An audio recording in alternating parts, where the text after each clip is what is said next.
11. Recuperação dos socorridos. Após a oração, começou o trabalho de desobsessão. Para nós, desencarnados, os trabalhos começaram bem antes, pois tudo é muito bem organizado. Elabora-se a lista dos desencarnados que vão ser orientados para que eles sejam trazidos do posto de socorro para o salão, onde fica a reunião. Eles ficam alguns metros acima dos encarnados, sendo que o forro e o telhado da construção material desaparecem para eles. Os desencarnados trabalhadores e eu vemos nas barreiras materiais como se fosse um desenho que não atrapalha em nada. Com a previsão de quantos médios virão, é feita a programação para que o trabalho tenha o melhor proveito possível.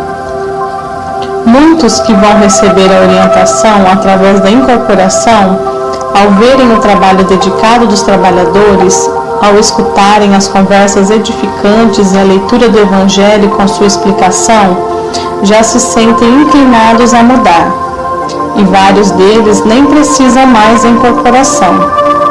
No sentido espiritual, para a alma em evolução, a vida material constitui ambiente hostil.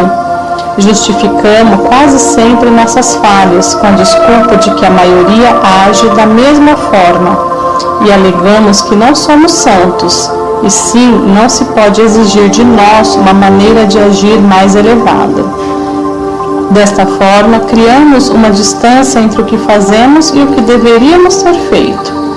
É como o aluno que frequenta a escola e não se aplica no exercício do aprendizado, e no fim do ano, ao fazer as provas, vê-se reprovado.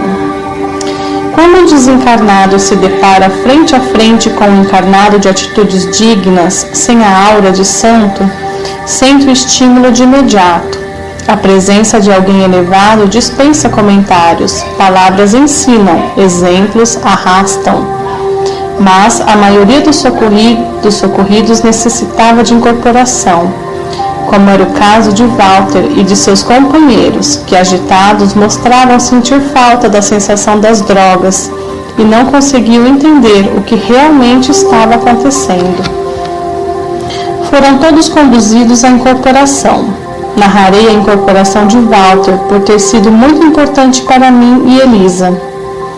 Walter foi colocado perto da médium que lhe serviria de intérprete. Na simbiose da incorporação, há uma permuta entre os dois, desencarnado e encarnado. O médium sente os dramas do desencarnado e este absorve parte do equilíbrio do médium. Isto já fez Walter retornar um pouco à realidade, mas não conseguiu falar direito. Só balbuciou algumas palavras. Natan, cocaína, preciso, socorro. Nos 2 dias que Walter ficou no posto, meu pai e a equipe dos desencarnados, principalmente os médicos interessados no socorro dos espíritos, presos no vício, estudavam melhor o modo de orientar os irmãos imprudentes e infelizes. Iriam testar uma forma de ajudá-los, e todos os trabalhadores do centro estavam esperançosos, aguardando resultados positivos. Meu pai foi falando a ele enquanto os desencarnados reforçavam o que lhe era dito. Acalmaram-no. Walter foi induzido a voltar no tempo, modificando seu perispírito. Sabemos bem que isso é possível. Os encarnados têm notícias desse processo através de muitos livros. O perispírito é modificável e há muitos que sabem fazê-lo. Vimos no livro Libertação, de André Luiz, psicografia de Francisco Cândido Xavier, um desencarnado das trevas modificar o perispírito de muitos na sua cidade umbralina. Existem pelo umbral desencarnados com aparência monstruosa e muitos com aparência modificada por eles mesmos, para melhor assustar os outros. Sabemos também de muitos desencarnados que dão nova forma a seus perispíritos, para ficarem com a aparência de outros espíritos, para enganar e mistificar. Todavia, conhece-se a árvore pelos frutos. Conhece-se o encarnado pelos seus fluidos, os quais ele nunca conseguirá modificar. Nos estágios elevados do plano espiritual também se modifica o perispírito, seja a aparência dos bons com a finalidade de ajudar ou a de grupos que no momento não têm nada por si mesmo como mudar.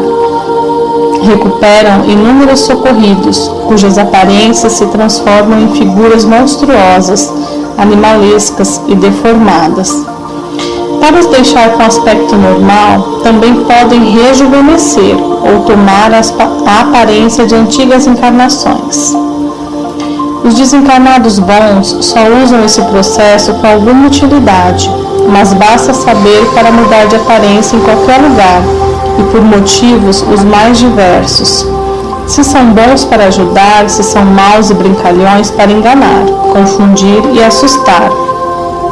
Porém, continuam a ser os mesmos em relação à elevação moral, só mudam a forma. Com Walter foi usado esse processo. Fez-se uma regressão de memória, até que ficasse com a aparência da idade de meses antes de começar a se drogar. Forçando mais um pouquinho, conseguiram com êxito fazê-lo se sentir mentalmente como estava na aparência. Tornou-se então um garoto de 14 anos, gorducho, rosado, de olhar esperto, com o semblante de quando era jovem. Não foi difícil fazer que se assumisse de sua vida daquela época, mesmo porque no seu inconsciente havia um desejo enorme de fugir da atual situação. Consolidando seu equilíbrio, assumida estava a situação. O doutrinador tem que adquirir nessas horas a confiança e a amizade do socorrido. Através do carinho e da compreensão, convidaram-no para ver a vida de um amigo seu que muito errou e que precisava de auxílio. Neste caso, a vida dele mesmo. Então, mostrando sua autoescravização do vício e seu consciente sofrimento. Quase sempre, ao ter alguém, as primeiras de seu passado já é drogado. Há também recusa instintiva a ver aquelas atitudes, como também a recusa de admitir fora ele próprio a viver determinadas passagens. O doutrinador deve então insistir para que concentre no personagem sob assistência. Em poucos instantes ele se reconheceu e começou a se desesperar, tentando assumir novamente seu estado de drogado. Neste momento é preciso muito esforço dos trabalhadores desencarnados para lhe manter o equilíbrio. O doutrinador deve ter autoridade direta sobre ele, mantendo-o no estado em que foi levado pela regressão, isto é, permanecer com a aparência física e mental de antes de se drogar. Deve agir com muita autoridade, afeto e carinho, insistindo na sua recuperação. Com Walter, que já havia sentido a harmonia do estado anterior, antes de se drogar, encontrou base para não se desesperar e assumir de novo o equilíbrio, já na sua personalidade atual. Não se deve esquecer também que durante todo o socorro nesse processo, o equilíbrio do médium é fundamental, pois naqueles momentos os dois agem como um só. Também o médium deve estar em sintonia com o doutrinador, respeitando-o e confiando na sua capacidade de dirigir os trabalhos. Walter se analisou e meu pai, como orientador encarnado, orientou, até que ele passou a entender a situação, perfeitamente sua. Meu filho, você está numa reunião de amor e caridade. Aqui tentamos ajudá-lo para que seja livre. Estamos a lembrá-lo de que aconteceu, dos fatos vividos por você. Você é um garoto sadio que foi experimentar as drogas e elas ficou preso. Recorde, uma dose, a segunda mais a outra e veja como ficou. Desencarnado, você continuou em espírito ligado às drogas, porque a morte não se liberta dos nossos vícios. Walter ficou assustado, lembrou-se de tudo e lágrimas escorreram abundantes de seus olhos. Perdão, meu Deus, perdão, falou emocionado. Tenho horror em ver como fiquei. Não quero ser um trapo humano. Quero ficar assim, sadio e com raciocínio. Nunca mais me viciarei. Então você aceita nosso auxílio? Indagou meu pai. Peço em nome de Deus, falou Walter chorando. Será acolhido e orientado. Walter foi tirado de perto da médium quando Elisa pegou na sua mão e lhe disse com carinho: Walter, meu filho, meu anjo. Mãe, disse ele, minha mãe. Olhou para Elisa e não a reconheceu, mas sentiu que ela era, ou melhor, fora sua mãe. Elisa fora genitora em encarnação anterior. Sim, sou eu, sua mãe, Gertrudes, disse Elisa, nome que sua mãe adotara no plano espiritual. Walter, cansado pelas emoções, adormeceu nos braços de Elisa, que se pôs a chorar baixinho, com emoção e gratidão. Finalmente, a mãe recupera seu ente querido. O processo utilizado tem êxito em recuperação de desencarnados viciados, pois tomando a forma perispiritual de antes de se viciar, adquire-se mais força para dominar a situação. Alguns nesses processos não recordam o período de viciado, mas é bom que o façam para que saibam e entendam o tanto que sofreram. Todos os socorridos do túnel negro pediram ajuda e foram acolhidos. Por isso o tratamento continuaria, sendo eles encaminhados a hospitais próprios, onde a ajuda psicológica seria a mais importante, juntamente com a evangelização. Em algumas doutrinações, como a de Walter, pode acontecer de o socorrido ver tudo o que se passou com ele e não querer a ajuda oferecida, preferindo continuar no vício. A escolha é do socorrido, pois todos nós temos o livre-arbítrio e será respeitado. Nesses casos, o doutrinador ainda deve argumentar, tentando ajudar na recuperação. Se ainda houver recusa, deve-se deixar que se comporte como escolheu e ser retirado do local do centro espírita, sem o sustento dos bons fluidos. É costume voltar logo ao estado deplorável de drogado. Será, entretanto, em uma outra ocasião, socorrido novamente e, quando estiver cansado das drogas, aceitará ajuda. Também o doutrinador deve ficar atento para não deixar o socorrido ter remorsos destrutivos, incentivando-o a ter esperanças de vida no futuro e reparar seus erros através do trabalho útil no bem. Uma convidada desencarnada que assistia à reunião indagou a Maurício, que estava ao meu lado. Maurício, o drogado é responsável por todos os seus atos errados? Como, por exemplo, aquele rapaz que, ao discutir com sua mãe, a empurrou com força, levando-o a cair e bater com a cabeça e desencarnar. Agindo assim sob o efeito da droga, ele é culpado? A intenção em um ato errado é pior às vezes que o próprio ato, respondeu o interpelado.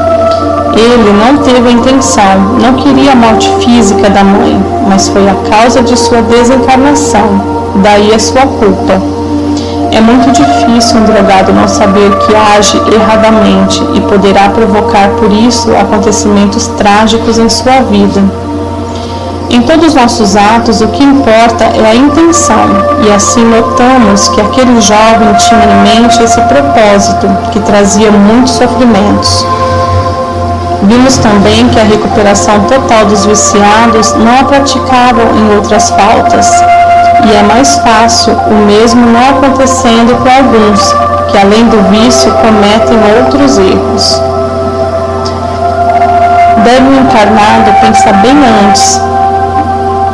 encarnado pensar nisso, antes de seguir o caminho das drogas, nas consequências tristes que advirão, como aconteceu a esse rapaz, que mesmo amando a mãe, foi a causa de sua desencarnação. A reunião terminou após a oração, quando os orientadores espirituais energizaram beneficamente todo o ambiente e também as pessoas presentes. Os encarnados conversavam, trocando ideias, e os mentores espirituais estavam contentes com o êxito da experiência. Todos os socorridos do túnel negro passavam relativamente bem. Elisa levaria Walter para a colônia Perseverança, onde trabalhava, pois desde que soube ser ele viciado em tóxicos, pediu para trabalhar naquele setor do hospital, onde os internos se recuperavam das drogas. Agora iria também cuidar dele. Despediu-se de nós emocionada e, chegando perto de meu pai, agradeceu. Ele sentiu uma vibração diferente, carinhosa, que só os gratos conseguem emitir, e sorriu em resposta. 2 trabalhadores desencarnados do centro espírita ajudaram Elisa a transportar Walter, ainda adormecido, para a colônia. Terminados os trabalhos, todos foram embora e os espíritos socorridos conduzidos para novas acomodações. Após as despedidas, voltou à rotina do centro espírita, até a próxima reunião. Também retornei à colônia e aos meus afazeres, porém surpreendi-me com as notícias. Natan já havia descoberto quem entrara nos seus domínios e raivoso queria acertar contas. Acompanhei os acontecimentos.